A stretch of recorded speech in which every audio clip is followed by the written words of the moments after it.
Ki Həzrəti Peyğəmbər deyir, ya Səlman, hubbu Fatiməti yənfəu fi mi'əti mautin. Həzrəti Fatiməni sevmək insana 100 yerdə xeyr verər. İnsan fayda götürər Həzrəti Fatimənin məhəbbətindən 100 yerdə.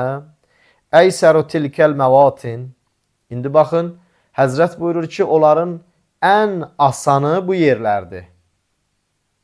Ən sadəsi bu yerlərdir. Əl-maut vəl-qəbr vəl-mizan vəl-məhşər və-sirat vəl-muhasəbə və sair və ilaxir. Həzrət buyurdu ki, Səlman, 100 yerdəki Həzrəti Fatimənin məhəbbəti insana fayda verər. Onların ən sadəsi, onların ən yüngülü, onların ən kiçiyi biri insanın ölüm vaxtıdır, can verən vaxtıdır. O ki, insan canın tapşırar ki, rivayətlərdə var insan üçün ən çətin hallardan və ən çətin anlardan biridir ki, Həzrəti Fatimənin məhəbbəti ilə yaşayıb dünyadan köçənlər çox rahat can verəcəklər. Vəl-qəbr, biri də budur ki, qəbr gecəsi, onu ki, qəbrə qoyacaqlar.